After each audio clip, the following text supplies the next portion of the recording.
Okay, I like to leave a super clean home before I step out. So I'm finishing up this laundry. I'm packing my bag. You know, I gotta pack the essentials. Bible, definitely needed. Washcloth. I got all my makeup in here. Hair care products in here. Even though my hair is braided, I gotta lay the edges. If you know, you know. Using this instead of lotion, keep the skin silky smooth. But I'm basically done packing my bag. I'm gonna be doing overnight stay at a client's house. This is not something I usually do, but being that Peanut can stay with her dad now, I will be taking a lot more clients that need me overnight for overnight care. So I'm gonna be there for 6 days from the 22nd to the 28th, holding it down, taking care of their crib. So I need to make sure I leave mine in pristine condition, so when I come home, I don't gotta deal with a mess. So yeah, I'm finishing up. I need to get me some food prior to going over there. I need to clean up all this little stuff, but yeah. On the way, on the way.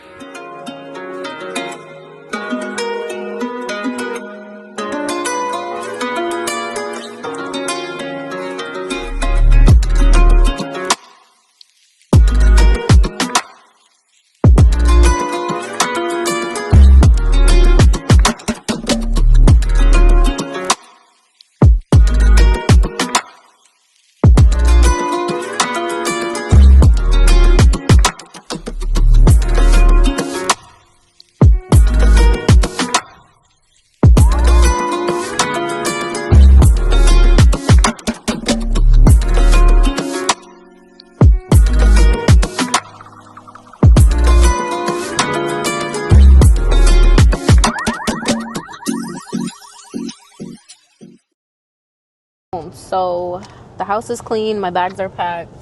I went to the gym today. The baby is with her dad. So I think on today's video, I'm going to explain to you how Rover works. All ready to go. I'm warming up the car. I get a lot of questions about what I do for work, and I kind of want to give y'all, I'm going to give y'all a little scoop-a-doop. You know what I'm saying? This app is called Rover. This is not sponsored. They're not paying me to do this. I really just, you know, if I could put people on, I love to be open. I'm not a gatekeeper.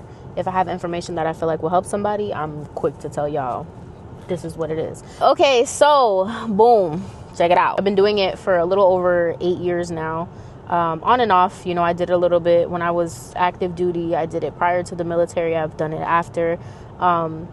If you really love animals, this is a job that I feel like you can benefit from. This app specifically helps you market yourself. It brings clients to your door. You don't have to do no calling or, you know, promoting. I don't do any promoting. Like, I might leave my card, like, because you can buy cards, like a pack of 250. I think it's like 250 cards, promo cards with your information on it for Rover, at like $15 on the website.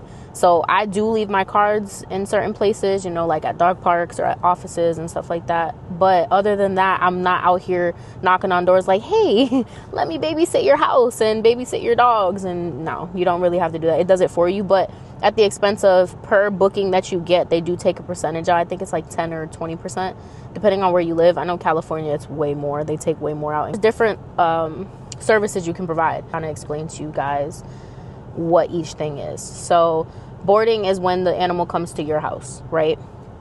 And then there's house sitting, which is you can go to their house to do drop-in visits, or you can do overnight stays. So there's two options there. And then there's dog walking, obviously. There's cat sitting. Either way, they do all the same type of things. And I think the other one, so it's boarding, dog walking, house sitting.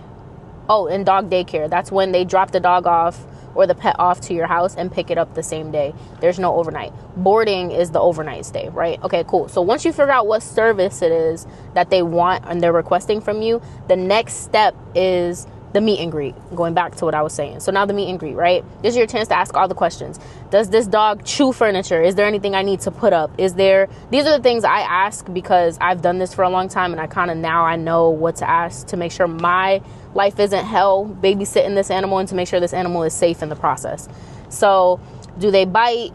Are they leash reactive, which means like, you know, if I'm walking them, do I have to walk the other way if a dog is there, a man is there? You know, are they reactive to kids? Like, are they good with kids? Are they, you know, biters? Are they chewers? Are they, like, there's so many questions you have to ask, but those are some of like the few that I ask if they're staying in my house.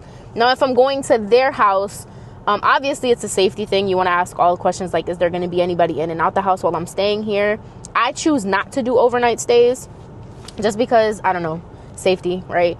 But depending on how the people are at the meet and greet, it will give me a sense of like, okay, I'm comfortable here or I'm not comfortable here. Like my clients today, I'm comfortable. So like, I'm going to stay there. They have an older dog, which can't be left alone for too long. You know, sometimes you'll get those where the dog needs medication. That does take classes and years to obtain. So that way you do the proper medication administration. I do, you know, injections for insulin if a dog needs it. I know how to do all that stuff, but that takes time. You got to go to a class to learn how to do those things. I know some people will just, or they can just show you, but I would feel more secure if I was an owner with the person having, you know, a license or a certificate under their belt that they know what they're doing prior to having them administrate, you know, medicine to my sick dog. But anyway, you get to their house, you ask them questions about, you know, how many times a day do they eat? What's their walking schedule? Is there anything, again, I need to put up? Is there anything I need to watch for? What's their normal behavior like? Like, so that way you know what to look out for. You want to ask every possible question. Then this is also a feel for you to get to see. The good thing about going to someone's house, you get to see the dog in their natural environment. So you get to kind of feel like what they're really like. Like if you get there and they're like super aggressive, then you know, okay, you're dealing with an aggressive dog. Now that's up to you whether you say yes or no. So a lot of the times, like if I'm not messing with somebody, I kind of just like, I kind of just nicely say, oh, I don't think I'm a good fit for you. I hope you do find another sitter that's a better fit. And I kind of just leave it like that. A lot of people get upset. They get very upset. Because people will play on your time. They'll play on your niceness. They'll play on your patience. They will play if you let them. So you kind of have to have a backbone to be in this field, because the pets might be straight, but the owners really do be trying.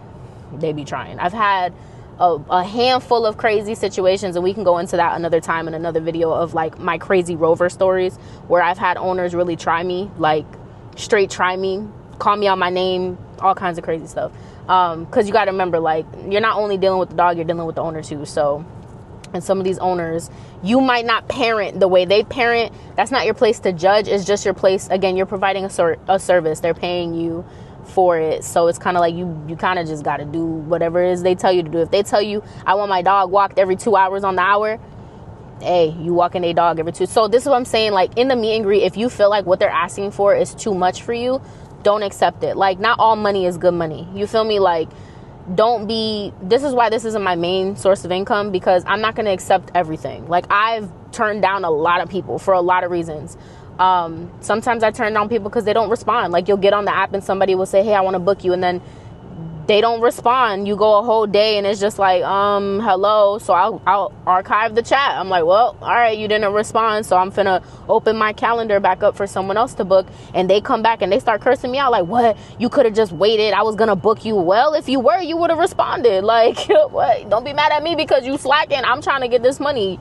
You taking up space and someone else could, you know what I'm saying? Ben had a conversation with me. We could have been moved on. But that's besides the point. So, okay, what did I talk about? We talked about the steps of what you can offer for your services. That's boarding, house sitting, dog walking, dog daycare, cat care, all that good stuff. And then we talked about the meet and greet, which is like your way of saying, okay, yes, I want to do this booking. I'm all set with this booking.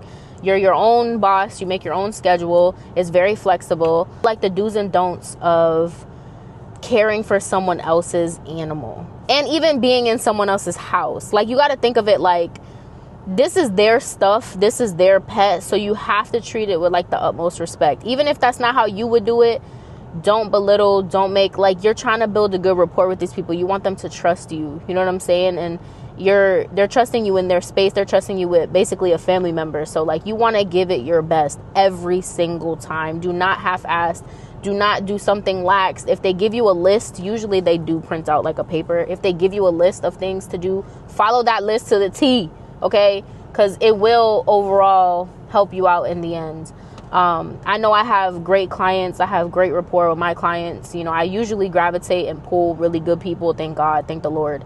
To where sometimes even outside the app, we become cool. You know what I mean? I had one client, I seen her every week. We hung out sometimes. You know, we went in her backyard and chilled in her little property. She had like a lake in the back. Like, she was cool as hell. Like, you know, she bought my daughter something for Christmas. Like, it goes past the app. You know what I'm saying? Because we're people. So it gets to the point where I've even, you know, did house cleaning for some of my Rover clients because they needed assistance. Like, if you have a service and you meet people and you have something like within your personal life that you can do, like, I paint, right? So I've offered that to some of my clients.